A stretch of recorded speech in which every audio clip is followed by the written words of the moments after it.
Good morning, good afternoon, good evening. Welcome to the Friday HSM Fast Track Hangout. Today we have a special guest that is actually one of our Autodesk Evangelists, Curt Chan. Curt, thanks for joining us today. Awesome. Thanks, Matt. Greatly appreciate you having me. Yeah, absolutely. So today, Curt, we'll be talking to our community about the HSM community and the resources that we have available. So before we get into that, we've got a couple of questions to ask you here. And the first question that we're going to ask is actually relating to expanding the audience of our community. We've had some requests from our community in Europe that they would like to join these Friday Fast Track Hangout events. So we want to understand which of these times would work for you, or if you have a strong objection to changing the time that we do these every week. We do host these for the Central Time Zone. It is during lunchtime, but we would like to include our European counterparts as a part of these events. So please provide your feedback here. We possibly will be making a change in the next couple weeks as to when these weekly events are hosted. So if you do have a strong objection or an opinion either way, feel free to put that in the chat window. And a lot of the HSM team is in the background here understanding this information. So we're about 70% voted. Let's get as much participation on this one as possible, because we don't want to disrupt things if this is going to be a big inconvenience for you, but we also want to understand what the best time would be for the audience here. Okay, I'm going to close that one up. And then I'm not going to share that. I'll keep that for our internal team, but I want to understand how long you've been an Autodesk HSM user. I think this will help Curt understand, who's in the audience today and what information and resources they might already be aware of.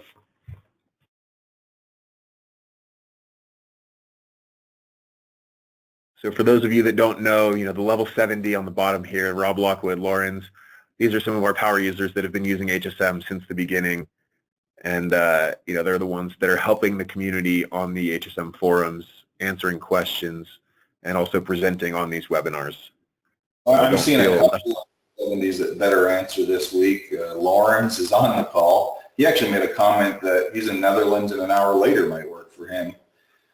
Who else do I see on here? Seth is on again, definitely a level 70. Keith Clausen, definitely a level 70. I'll be curious to see how many people stated that they were level 70. Awesome. Thanks, Al. So we've got a fair amount voted here. I'm going to share this with the audience. So we do have a good spread. We've got a lot of new users that just started a trial. So I'd be curious to hear how you found out about these Friday Hangouts as opposed to the Kickstarters on Wednesday. We love to understand how you're learning about the community currently and find ways that we can improve that experience. So we do have a lot of users, more than 2 years. We've got a few level 70s. I don't know if they all raised their hand, and some of them are being modest. But, we appreciate your feedback there. So I'm going to hide this.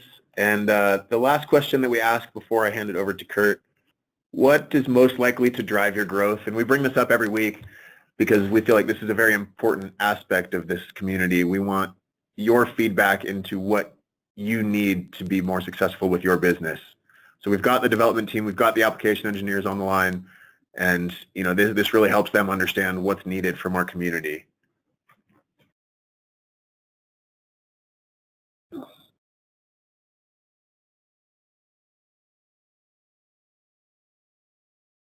So we'll give it a couple more seconds here. Please provide your feedback. This is, again, very important to provide this direct input to the development team. This also helps us determine what, potential future topics are and where, there might be gaps in what we've presented in the past or where you'd like to see us focusing on in the future. Okay, Al, what do you think about these results? I think the turning and mill turn has gone down from previous weeks, and maybe that's because we've got a lot of first-time individuals joining us today. Yeah, I think it's well balanced. When I see 2 to 3 axis milling, maybe that signals people that are just getting into CNC machining. And then when you look at 4 and 5 axis, you see people upping their game. But I'm curious in the comments if you're 2 to 3 axis milling, is that correct? Are you new to it? Because if you are, that sort of signals to us that we need to have more basic concept webinars to help you learn the basic concepts of machining. So very interested to understand what that 41% represents. Okay, perfect. Thanks, Al. So before I hand it over to Curt, I do want to get into a little bit more detail on these Fast Track events. So we renamed these Hangouts to the Fast Track Hangouts because we're really emphasizing how important this is to our community. What the HSM Fast Track is, on the top right, you can see a map of all the locations that we're hosting physical events in addition to these virtual Hangouts. But what you're also getting with the Fast Track is, tips and tricks, training content, learning videos, and what all this accumulates to is Autodesk University in November. And I know we bring this up. You will continue to see more CAM-focused HSM-related content at Autodesk University in years to come. So we want to make sure that our community is represented well at Autodesk University. And this is an event that happens in November every year. So we're going to keep bringing this up. We want our HSM community to be involved at this. Last year was the first year that we actually had CNC machines running and CNC training courses at Autodesk University, and that will continue to come. So with that, Curt, I think I will hand it over to you and let you take it away. And we'll be talking a lot more about the Fast Track events if we've got time at the end of this session. There's many events coming up in the several, in the weeks to come. So stay tuned for that. And Curt, I'll hand it over to you.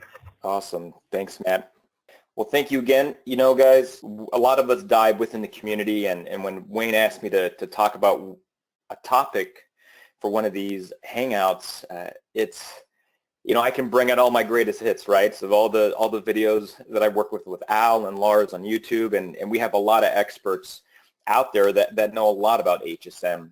And I said, well, a lot of people don't know about our community and the resources that we have out there.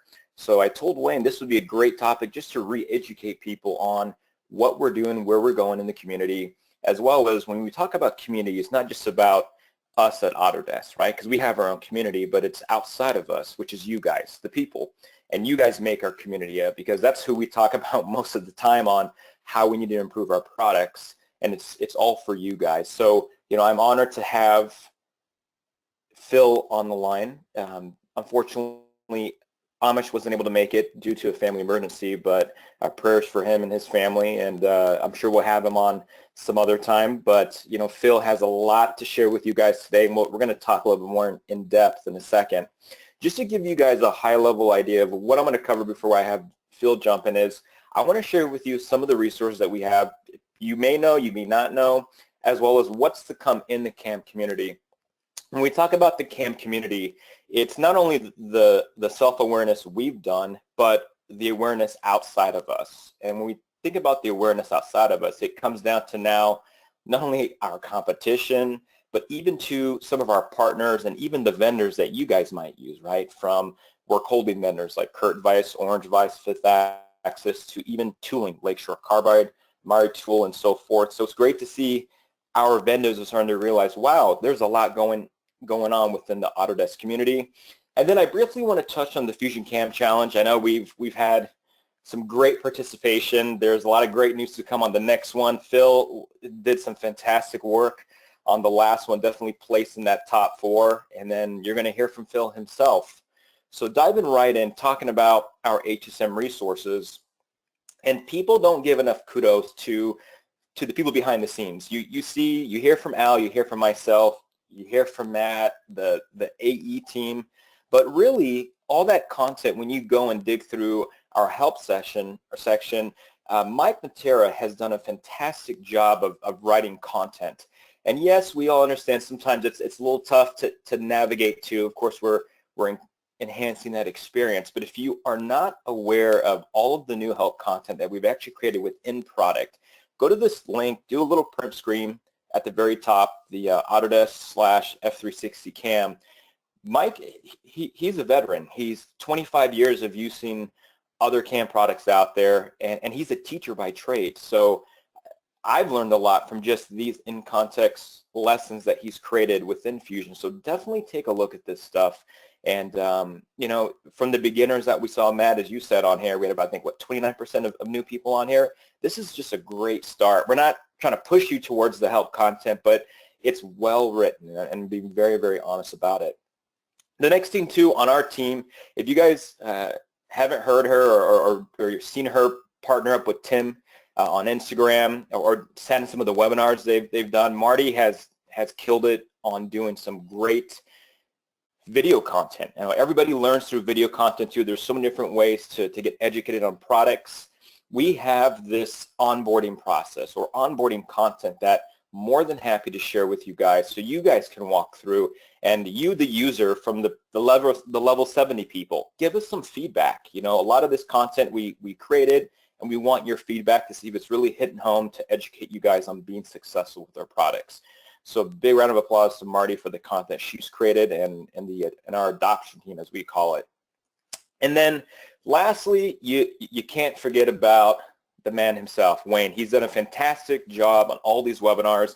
If you're unaware with the webinars we're doing, definitely go to our HSM, Autodesk HSM YouTube channel. That's where all these live, right? So we have our Fusion 360 YouTube channel, as well as the Autodesk HSM. And they cross-pollinate together. So you'll find a lot of Fusion Cam videos on the Fusion one, and then all the Inventor and SolidWorks ones on our Autodesk HSM channel. So please take a moment to Google search that, bookmark it on YouTube, and I think there's great content from there.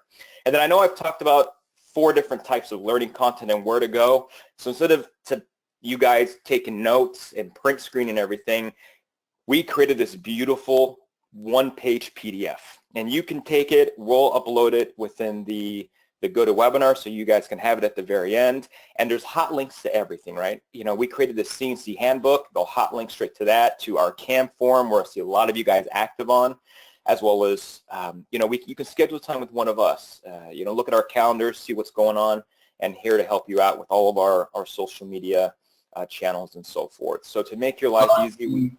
On that note, Curt, I'm glad you brought up the forum. I was afraid you're going to get to the end of this and not. How can I forget about the forum, Al? We have to give a shout out for Lawrence, who's on the webinar today, Seth, who's on the webinar today. A lot of users that play a heavy part in the community and helping each other on the forum. So hopefully everybody that's on these webinars is part of that community.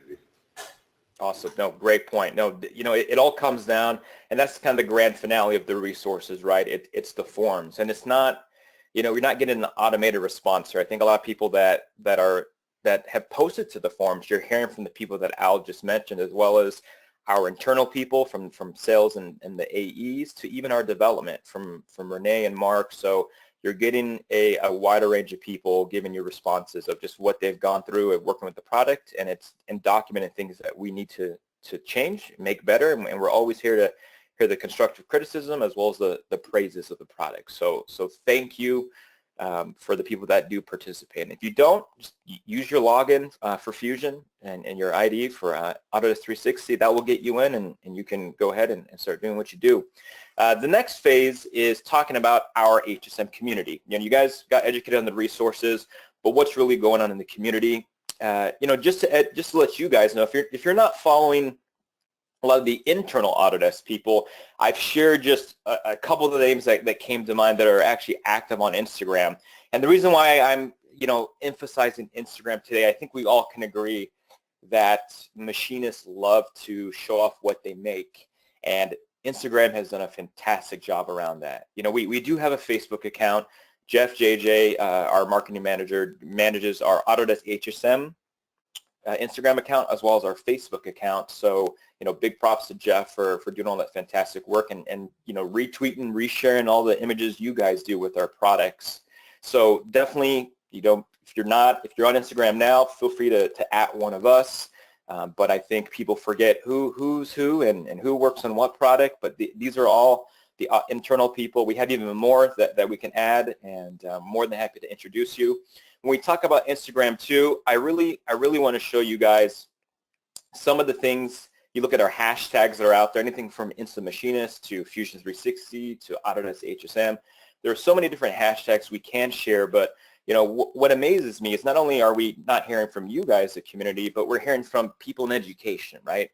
Students that are using our products that are doing really cool things with Fusion and Autodesk HSM, to even the professionals, as you see. Phil has done some fantastic work. We love seeing stuff like this, and we learn from it, right? We understand, and it just helps an awareness section to the rest of it. And then lastly, of course, I look at as I talked about students, but it's this movement. You hear about the maker movement too, where people are starting to get educated in CAM and building things, and you're starting to see not only these maker spaces or these incubators that are getting a hold of machines, but doing really cool work with it, and you can say evangelizing about how they're using our products. But really, when we talk about community, and one thing we've noticed that has really hit home in community are these Fusion CAM challenges. And it's funny because Al actually kicked off the first one, and a lot of people participated in it. It was actually that Fusion keychain you see there on the screen, and then it was followed by the Fusion medallion that we did in the theme of the Olympics last year for Autodesk University, then followed by we did one around just, show us what you guys do out there. And that we had over a record amount of attendees that participated in that. But the next one that's coming, mark your calendars, people, because the awareness has really hit home. And when you see the logo of Orange Vice here, and you see these logos are going to start popping up down the road, they're coming to us saying, hey, we want to be a part of this. We want to give back to the community because we see the community you guys are building on Instagram and socially. And it's not like we're trying to knock on their doors, but they're coming to us because they appreciate it. They love seeing what people are doing out there. And I have to say, Orange Vice has offered up one of their vices, and it's not just one that I got from them, but they said, you know what, people out there have all different types of machines, right? Well, we offer all different types of vices, so whoever wins, have them go to our website and let us know what vice will fit their machine, and we'll work with them and make something and give that to them. So when you hear stuff like that, it means a lot. It says a lot. It says a lot about a company like this that's willing to donate and work with the community out there. So this is just one of the prizes. This isn't the main prize, as you can say, but it is definitely a fantastic prize. And I know sometimes we have people that participate in this Fusion CAM challenge that have a Shapeoko or a other mill or a CNC router, and of course that vice won't fit in that machine. So we have a couple strategies, and you guys have to tune into 427 to hear all the details about it. But of course, as always, we want to bring our users back out to Autodesk University coming this year. So I won't be surprised if we have another pass up for grabs for that, as well as some really cool calipers and swag and all that kind of great stuff. So we just want your participation. You'll hear the theme on 427, so definitely look out for that. Moving on, talking about our community. Quick comment here, Curt. You gave me credit for starting the first one, and it really dawned on me that I should bring this up because I really don't deserve any credit than maybe listening. And I think John Saunders actually has got a great YouTube podcast that he does with sort of the business of machining, and what came out with this CAM challenge came from was actually just staying socially active, sharing some pictures of stuff we were doing. In this case, CJ and I were working on a keychain, and a couple of people said, hey, can I have the file? And that sort of inspired us that, well, if a few people want the file, then why don't we make a little contest? And it turned into something. So my point is that worked for us, and I think all of you have your own businesses, some with product lines, others without. But in all cases, I believe we're at a time where you really want to be listening to your community and ready to adapt and capitalize on opportunities. So that's really what sparked the whole challenge, and I think there's a learning for all of us to be engaged with our community, listening to our community, and ready to act when a good opportunity presents itself. Totally. No, great point out. And engagement and working with the community, no other better way than an open house, right? And meeting other community members. Last year I had opportunity to attend John Saunders' open house, and I had people flying from Europe to attend it so they can meet other people. It was amazing where people came across from Australia to Europe, all to a small town in Zanesville, Ohio. And if you didn't know, John is now in Ohio. He's not in New York City anymore, if you didn't know, but has a beautiful shop out there, and excited to be a part of it this year. Not only myself, but Lars as well as Al will be out there, and then hopefully Tim will make it out. So you if you're in that area or planning a trip and you want to make it out on Saturday, May 6th, the three of us will be out there hosting CAM classes. You can chat with us. We'll learn some different tips and tricks, and just really, they're the network to mingle with you guys. So I hope to see some new faces as well as some familiar faces as well. So moving into our speakers, Amish unfortunately wasn't able to make it. If you haven't heard his story, definitely go to our Fusion 360 YouTube channel. We captured just a piece of it with some of his older machines. Now he has a new toy in place, and I'll let him share that next time. But definitely hope he's doing well, him and his family. But we are going to move in now to hearing from you guys. And Phil is on the line. If you're not following him, follow him. There's his I guess you can call it the @ symbol, the hashtag, his username. Just does some great work on Instagram around the products he makes. And if you haven't seen it, this was his entry for the last Fusion Cam Challenge, and it's great to see a mixture of things, right? It's funny, to end on this note before I hand it over to Phil, is the Fusion Cam Challenge, the big piece of it is cam, right? And nonchalantly people started not only just doing cam, but they showed their modeling. They're starting to use simulation. All that's included in Fusion. So it's great to see the people that are master machinists leveraging other parts of Fusion into the design and fabrication. So definitely applaud Phil for that and the people that have been doing that. So with that said, we're going to hand it over to Phil, and we're going to make you presenter. Phil, you there? I am. Can you guys hear me? Yes, we can. Oh, perfect. Thanks for being on. Let me go to make you presenter, and should be good to go.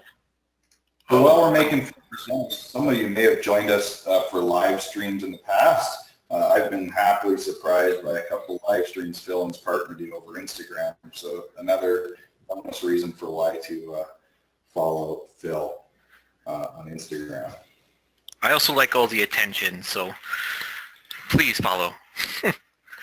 So my name's Phil Butterworth. I'm the 5-axis nerd for MJK Performance. We build kind of high quality performance parts for Harley Davidsons. Try and make things, a little bit nicer for those old bikes. My background is old oil field, so jumping into these motorsports things is pretty new to me. We started this a couple months ago, but yeah, I could never go back to anything else. This stuff's so much fun. So yeah, let me get started with something I think is a little overlooked in Fusion, or at least I think it is, which is probably my absolute favorite part. I don't know about anyone else, but my organizational skills are absolutely chaotic at best. I think it's a sign of intelligence, but my girlfriend would tell you otherwise. But everything I used to do in your little file folders on your computer, I could never come up with names for them, so I would just call them, this is a thingamadiggy, this threads into that, and that's my file names. So I'd always get lost. So in Fusion, having my actual pieces right here that I can visually see, it's amazed me. No longer things don't get lost anymore, which is pretty exciting for me. I know it's a simple little feature, but I really enjoy it. So let's go into, this is a little axle adjuster we built maybe a month ago. This is for a Dyna. It's a Harley Davidson. You just hang on. This stuff is, I love assemblies. I get very excited about them. It's just so cool to me that you can build these models and it moves. That is, I don't know, it's simple and amazes. I like simple things. So for those of you that don't know, we have a 5-axis, a full 5-axis machine, which has been our bread and butter. It's my favorite thing in the world. So when we're trying to make cool stuff like this, we want to be able to do 4 or 5, as many pieces we can at a time with as little operations as I could possibly do, which is why the 5-axis comes in handy. So when we're making these, I'll try and jump into one of my folders just to do the little keys here. Anyway, so this is the little aluminum parts you saw there. We built this little dovetail fixture for all our little 5-axis vices, just so we could do, yeah, that's what I thought. And I like to throw my name on things for Instagram. So everything, yeah, we're trying to do multiple pieces at a time here. So, and it's all 5-axis, so we have to design our little fixtures here at certain angles, which is kind of the most complicated part, so that I can reach every side of the piece. Mm-hmm.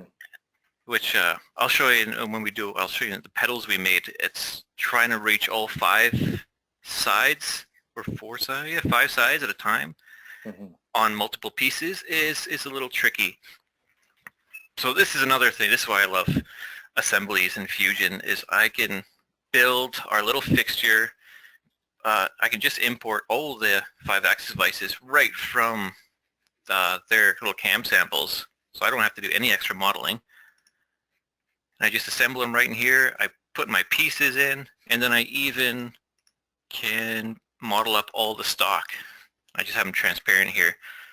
Even have little dovetails on them. And that way I know exactly what this is going to look like in my machine. There's no guesswork, not like other CAM softwares I've used where, you know, it's a little bit too involved to make a full assembly like this.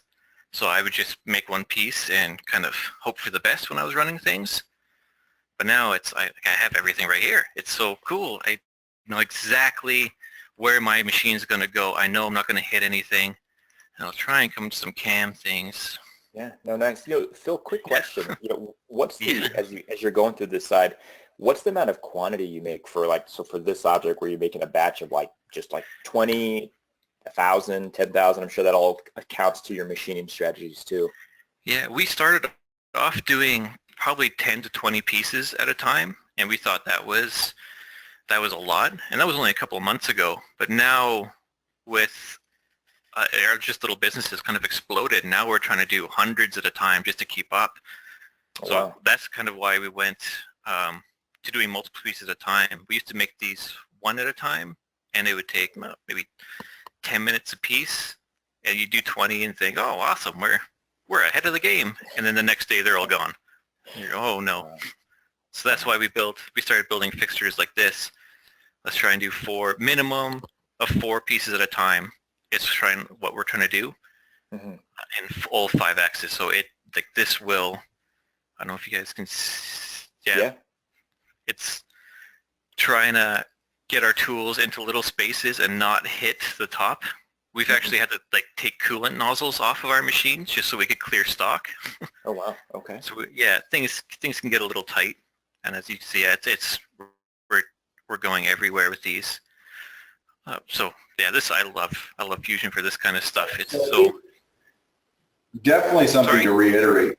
Definitely something here to reiterate that maybe not enough people mentioned that 4 and 5 axis is going to change their business, and they're saying they just did 2 and 3 axis work. But this is a good example of parts that easily could be done in 2 and 3 axis, but you're running more than one part by leveraging a fixture in multiple parts. So it's good for people to think about 5 axis is not just for complicated parts, it's for making multiple parts at once. The other thing for people that are new, I think, looking at what you're doing here is just seeing how much of the process is designing how you're going to hold a part. It's a big part of the process, and it's not wrong to be spending a lot of time. To me, that's the art of making parts, is figuring out how to hold them. Oh, absolutely, yeah. If I was to do this in our old 3-axis mill when we had it, this would be 5-6 operations. And right now with our 5-axis, it's two operations done plus one a prep op just to do the dovetails, which I've heard before that people don't quite, I don't know if people are convinced quite yet by the dovetails. They think it's just adding like an extra op just for stock prep. But this, we're hauling probably 300 inches a minute when we're roughing these things out, full depth of cut, 200 thou radially, and just to do that in a little vise or a little fixture or like a mighty bite fixture or something, I think would just toss the pieces. So everything everything we do on our first op is usually dovetailed, and we can just push the machine as hard as we can, and that piece isn't going anywhere. So that's a... As an aside, there are many vendors that will sell pre-dovetailed stock that very efficiently add the dovetails. So there's that option as well. Oh yeah, absolutely. Hey Phil, this is Tim Paul. I was hoping you could talk about the bore that you're using to pick up your work coordinate system. Oh yeah. So my mouse doesn't like just moving here. There we go. So I wanted to make these parts. Let's see. Sorry about this. There we go. Now it's working. I wanted to make these for as easy as I could. I could have done a separate offset for each piece, or done one, or actually I did component pattern. So I could have done a separate offset for each piece, or I could design everything in Fusion exactly how it's going to be in the machine. As you can see, the stock, the parts inside the stock, this is exactly how it shows up on the machine. And then I can just take my offset right from this little bore, and that's it. And now, because this model is exactly how my machine is laid out, I know I can make every single piece just by taking my offset here. Yeah, so I noticed two things I was going to ask. So I noticed that you didn't even mention it, probably because you've been doing it a long time and it seems like, it's an easy thing. But I see a lot of people kind of struggle with picking up a location, especially on something like this. There would be a lot of, how do you pick up a work coordinate system? So I was going to just mention, when you're dealing with work holding, often you can make a feature to come down and probe. So what machine are you running this on? Sorry if I missed it. This is a Herco. It's a VMX 42 UI. Awesome. So it's kind of their mid-range full 5-axis. It's a trunnion table. It's a fantastic machine if you guys ever... But it has like a dynamic work offset, obviously, right? So for the people that don't understand what that is, could you... I can explain it, but can you explain it a little bit? Yeah, so I just started using those. I guess it's the first time I even saw one was when we got the Herco, but I think it's a G68 or G8.2. That's the code. Yeah. But basically, you could take your offset. You can't see my finger. I'm pointing at things. But you could take your offsets from here, and then you just under... Let's see if I can pull this up. Under geometry, you can do your tool orientation, which is how, I can change the direction of my offsets, I guess is the easiest way to pull it. Yeah, yeah. But our post-processor will come up with a G68, which is, and it'll give it a kind of a rotation angle. And that's telling our machine that this is our original coordinate system, but you can rotate that part at these angles, and that will change. Can it change the coordinate system without doing a new work offset? So for the people that are familiar with kind of what I would call an older gantry style multi-axis machine, generally you would program that work coordinate system at the center of rotation of the gantry. So the nice thing about this work coordinate system is that it tracks it around as the work coordinate system moves around. The newer controllers with the dynamic work offset can track it around, so it's a lot easier to pick up different locations at kind of odd spots. So I just wanted to bring that up. Sorry for jumping in. No, that's probably a better way to put it. You'll see them in, I think if you YouTube 5-axis stuff, you can see they'll put like balls, magnetic balls on one side of the trunnion, and then that'll spin around, and you'll have another tool just following it perfectly. Just for a second, imagine the math in the background, right? Oh, I couldn't. Yeah. So this is that was one of the fixtures we just started doing. I'll jump into another thing. These are the mini running boards, we call them. They're pegs for the Harleys we're doing. And these, we want to do multiple parts at a time, but because we like cool parts, we had to make different angles, different pockets everywhere. So the only way to really do these efficiently was 5-axis. And to do them at multiple pieces at a time, we have to make another little fixture. But the tricky one with this is I have to be able to cut this pocket on top and then rotate it around and cut this pocket on the bottom. But our trunnion tables can only go vertical down to, I think, 110 degrees or minus 30 degrees. So I have a very limited range that I can move to get to every piece. So we had to design this little fixture at certain angles so that at my machine limit, I can actually get this flat spot, then rotate it around, go even further, and then cut this, and we're still able to flip around and hit the rest of the pieces. And this is where I loved Fusion for, is when we're coming, I don't even know where my toolpaths are here. Again, my organizational skills are lacking. So this is the tricky one when we wanted to get into these little pockets.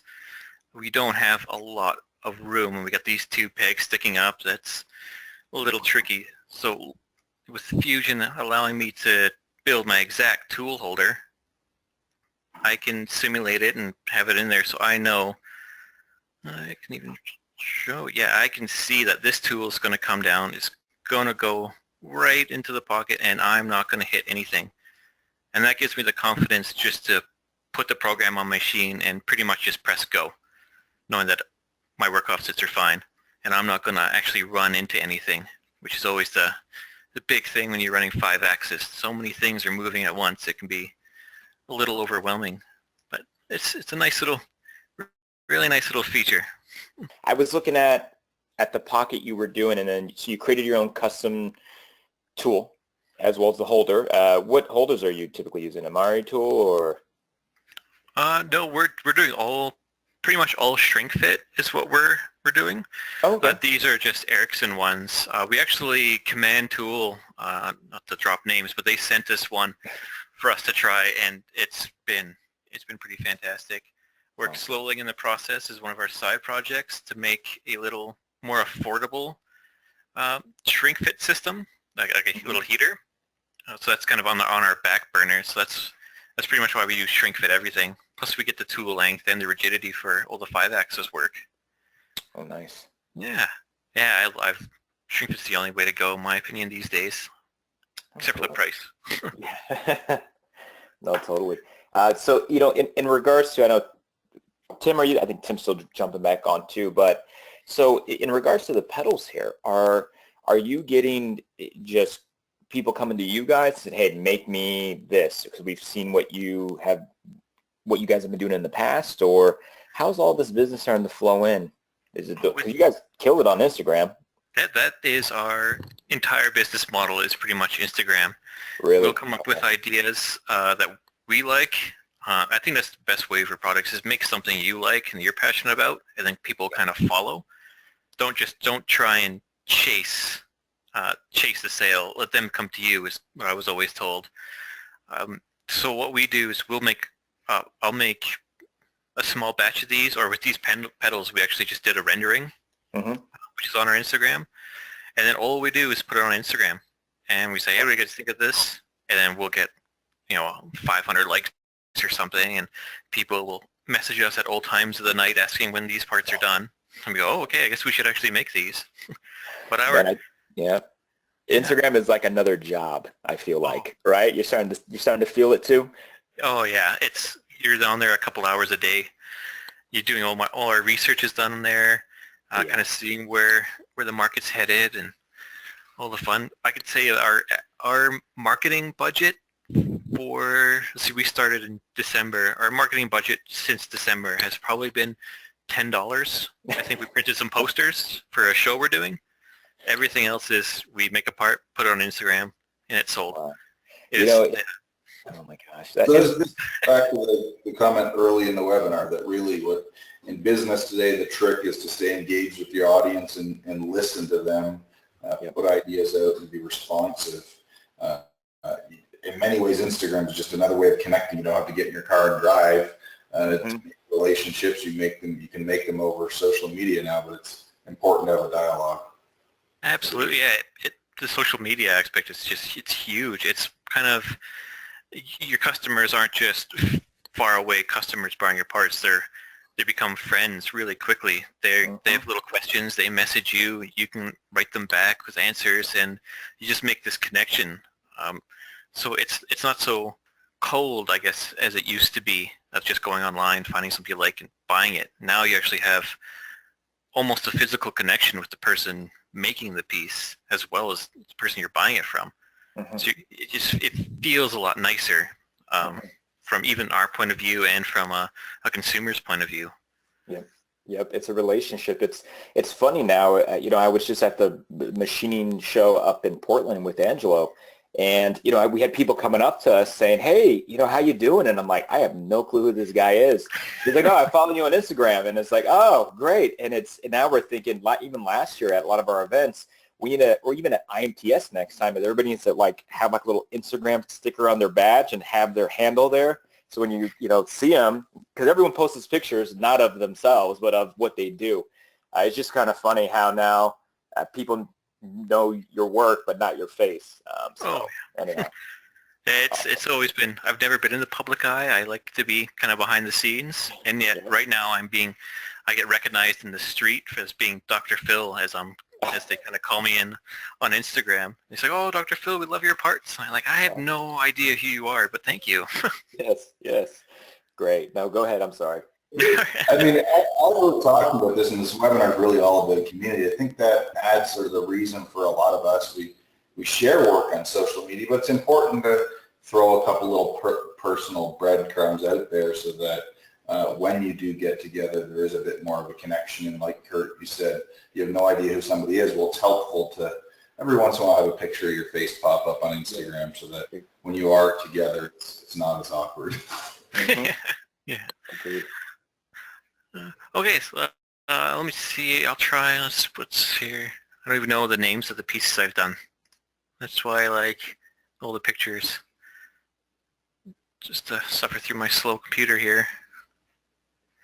While you're looking, do you use the web experience at all to browse through your stuff, or do you just use it with the data panel?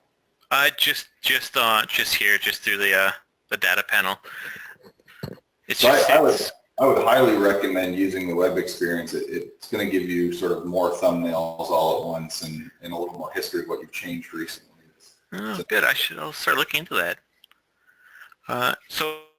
This is I'll just go over this. This is the part we made. I guess it's in our Fusion Cam Challenge. This was actually the first part I ever modeled in Fusion. That's why you can see on the bottom it's very chaotic. I was just learning how to do everything still. I've seen worse. I've seen a lot worse. Oh, good. Yeah. So this was fun. This was actually, not only was this the first thing I designed in Fusion and programmed, but this was the first piece we ran on our 5-axis mill. It's pretty much the reason we bought the mill, was to do this part, because we thought it would kind of propel the business. So this had a ridiculous amount of challenges. You probably can't tell. This is about 2 feet long. It's done in 2 halves bolted together. This is the swing arm for the back of a Harley. Mm-hmm. But again, I think maybe just being young and naive when we were doing it, we wanted 3 ops to do the whole thing, each half. So we had to, dovetail it, and I'll try and go through. Yeah, this being the first model, it is so hard to find anything. You've learned a lot, I guess. A lot more. Yeah. Phil, as you dig through it and bring up the area you want to look at, I was looking at the gussets you had and some of the ribs on that side. Yeah. It was funny. I was talking with another customer around some of our sim functionality, which we call shaped optimization. And they had, I don't know if you've tried it out yet, definitely give it a shot, but it's cool because you can load the part to where all the loads are going to happen, and then the computer will then give you back, hey, these are all the concentrated areas to where you want to have the most materials, and you can then remove materials in these areas. Hence, kind of similar what you have, where you have those pockets to where maybe there was no need, and from your design perspective, to have a lot of material there or whatnot. But it's amazing, some of the tools. I think we'll touch on that on another webinar. But there's some great sim content in there too, just to kind of help you figure out your design. And I know you did some studies too from your challenge, but I don't know if you had a chance to try that out at all, and that's why you came to this design. No, I wish I even had time to try those things out. You could make some pretty cool parts, I could imagine. Yeah, no, it's amazing. At least it helps with the engineering process, right? So you know where you want to have more material and where you can actually remove it, and then you start getting into aesthetics, right? Especially with bike design, so you can start thinking about that within your design process. So I just wanted to share that. Yeah, I'm gonna have to try that out. Cool. Right, so yeah, so with this is with this one had a bunch of challenges. I was able to model up our stock, which is this box here. I even put the dovetail on the model because I like doing that fun stuff. We had to go through so many angles and trying to remove as much material as possible. Let's see if I can find the vise there. That I even, I put our 5-axis vise right in there. I've got it all lined up just like I did on the other pieces. Vise is right on the dovetail, so that I knew that I could cut all around the profile, but I would have to stop here, and then I could kind of sneak around the vise jaws and then wrap around. So I could get this part as close to roughed out on the first op as possible without hitting the vise. And I could be very confident that nothing was going to crash, because we don't have a lot of material here. So it was pretty. This was a very challenging piece, but we ended up having the whole piece done, pretty much everything you see except for that back angle and that pocket, all done in one op on our 5-axis. So we could tilt it down. This is at the limits of our machine almost. So it's just, we could tilt it down, we could rough the top out, flip it up, do all the work inside, do every pocket, tilt down, do all the tapped holes, pretty much everything. And we would have one full half of the swing arm done in, I think, 40 minutes out of aluminum.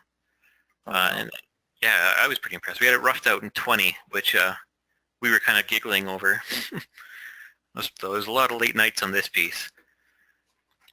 Yeah, so this was one of our favorites. This was kind of just dipping our toe into Fusion, doing this part. So it probably took 10 times longer than it would now. Programming wise, a lot of late nights, because early on you made it sound like starting a business was as easy as posting some pictures on Instagram. But you mentioned it's something you're passionate about, because the passion is going to take you into some late nights as you're getting this thing kicked off. Oh yeah, don't make any mistake. It's not just posting videos and being happy. I thought being an entrepreneur would be a lot of drinks on a beach, and I don't think I've had a day off in 3 months. And we're constantly 15 to 18 hours a day. There's just 2 of us at the shop, so it's every day 15, 18 hours. Sometimes I think I've gone over 24. Wow. Just trying to get parts done. We're trying to, you have to put the time in early to make it anywhere. So one day I'll take a holiday. That's good. Yeah. Phil, from a standpoint of, as you talk about you and your business partner and the parts you guys are creating, what got you into it? I mean, I know you said you've been in business for 6 months or so, and cranking out parts. What was it? Was it just a passion that turned into this a business, or someone came to you with an idea and you turned it into a business? Basically, it was kind of an interesting story. I was in the oil fields doing machining, and I've always loved bikes. I have a small one I made in the garage. This has kind of always been my little passion. And Dale, who's my business partner now, he owned a company called App Customs. He was kind of world renowned for building choppers. Everything was handmade. Frames were handmade. Tanks, everything you could make by hand was made. So he had quite the following from doing that.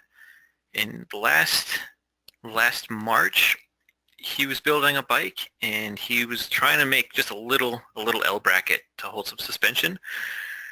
And so I threw it on Instagram saying he's trying to find a local machinist that can make this part. He's gone through a couple machine shops, but no one had a kind of an artistic vision or could really make the part look cool. So I saw it and kind of liking all the stuff he's done. I quickly jumped on and said, yeah, I can do it. And I ran over to his shop, took some measurements, went back to my old shop, and again, I was probably there till 1 in the morning making these tiny, just simple little brackets, but put some cool holes in them to make them look nice. Brought them back, and as soon as he saw them, he said, hey, we should buy a machine together. And it was just like that. So we brought a small 3-axis mill a week after meeting each other, and then kind of part-time after work, I'd run over and we'd make some cool little parts for the bikes he was building and for customers' bikes. And it was just kind of a hobby at that point. And then in I think October, September or something, I lost my job due to the downturn, and we just decided, you know what, let's take this as a sign and let's form a company together, and we'll start producing bike parts, high performance ones. And so I kind of just, everything came together, and we just kind of ran with it. Yeah. And we're just pushing the market, the whole bike scene, which is all, you've probably seen aftermarket parts. There's a lot of skulls and flames on them. Yeah. Which is not something we like. So we kind of started making all these racy looking parts, and people just started falling in love with them. So our little business is slowly starting to explode too quickly almost. Yeah, no, that's great. Are you guys at the level of you don't even have inventory, because you talked about ramping up so much because of the demand? Is it getting to that point now? It is coming down to that. Last week, I think, I tried to do runs of parts, try and do 100 parts at a time on different products we're doing. And I think this coming week I'll have to do that again, because those are pretty much all gone now. So it's almost too quick that just between the two of us, we can't quite keep up with demand yet. Gotcha. Which is, I think it's a good problem to have. Yeah. No, definitely. No, good for you. Awesome. Mm-hmm. And I know we have only a couple minutes left, unfortunately, but I would love to see another part. Let you carry on. Let me find some chain adjuster. I think I got some. Oh, this is ridiculously basic, but I loved it. I made these tiny little fixture plates. It's super easy, and I ran like 10 of these, and I just keep them in drawers. So anytime I need a quick little part made, I can just bring out my fixture plate. I can mill the top to whatever I need. In fact, you can kind of see them if I can find them in my horribly organized system. Yeah, I can see here. Oh, wow. I shouldn't have opened that. It's going to take forever now. But just tiny little fixture plates I can design up really easy. Made a run of them, and anytime I need to make a small part, I just throw them at the mill and cut them as I see fit. So real cool stuff. Yeah, there you go. Now it kind of loads in. So just these are the back sides to the pedals that, or the pegs we had. These are little stainless inserts. So we just did multiples at a time. Again, trying to do 4 ops at a time, or 4 pieces at a time. Just 2 ops to these pieces. So make 1 op, flip them over, and then finish them. All done in a simple little fixture that I have tons of now. Yeah. But let's see what I can do. I know I got a really cool one around here somewhere.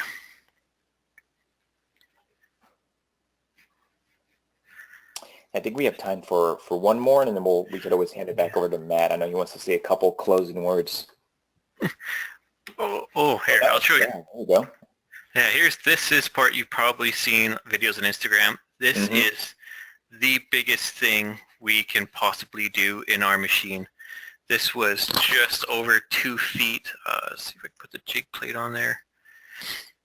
Between when it was rotating on our trunnion, between the 2 corners on this plate, we had, I think, 20 thou of clearance per side so that we could rotate it around our trunnion without hitting anything.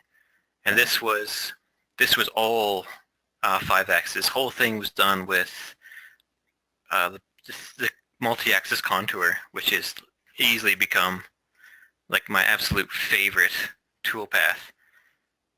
just more to make cool videos, I think. It didn't really need to be done on this part, but watching the part spin around while it's cutting is well worth the extra programming time. Nice. Makes for some very, very good Instagram footage, right? Oh, yeah. In that case, Phil, you're using what we call the multi-axis tilting for contour right now. Yeah, sorry. Which is, love it. So for those that don't know, what multi-axis tilting does is say, well, I could have cut this with a really long, unrigid tool, but that would be bad. Why don't we use a shorter, more rigid tool and get a nicer surface finish, and then tilting tips the tool holder out of the way so you can use that shorter tool and machine the same surfaces. Yeah. You're going to do a simulation for us. Yeah, I can see if I can get it in here. And Renee is actually on the call today. He's the architect of the kernel system and spent a lot of time working on this particular algorithm and coaching the team on this algorithm. I really enjoy it, so thank you for making this. Thank you. Thank you for being a part of this today. So it's great to see, the things you do and how you apply it. But it's amazing, man, what you guys are doing with it. Oh, shucks, you guys are going to make me blush. With that said, I know we're at the top of the hour. Matt, any last words? Any last words of wisdom today? Yeah, well, Phil, thank you so much for sharing all that. That really is fantastic. And, we're so glad to have members of our community join us for these weekly Fast Track events to help present, what they're working on. And it's a stage for you to share about your business too. The one thing, I do want to share my screen for one last thing here. I'm going to take over. So we did discuss, the Fast Track and all the events. We don't have too much time to go into each of them. The one I do want to highlight is next Friday on the Fast Track Hangout. We will actually have, former CEO of Autodesk, Carl Bass, who is now Carl the Machinist, and he'll be taking us through a live walkthrough of his shop. And I believe Al and maybe some other members of the HSM team will be there. But, Carl's got a personal interest in CNC machining. He's a very big HSM advocate and user himself. So that's definitely something to look forward to. I'll quickly throw out a couple of the other events if you are in any of these areas. On Thursday, April 20th in Union City, California at Selway Machine Tool, there is a Fast Track event. Nashville, Tennessee on May 4th. John Saunders, NYC CNC in Ohio and Zanesville, Ohio on May 6th. And then Autodesk will be present at many of the Haas resellers or HFOs on May 10th during Haas demo days. So, please, if you're at any of these events, come up to the Autodesk staff, introduce yourself. We'd love to meet the community.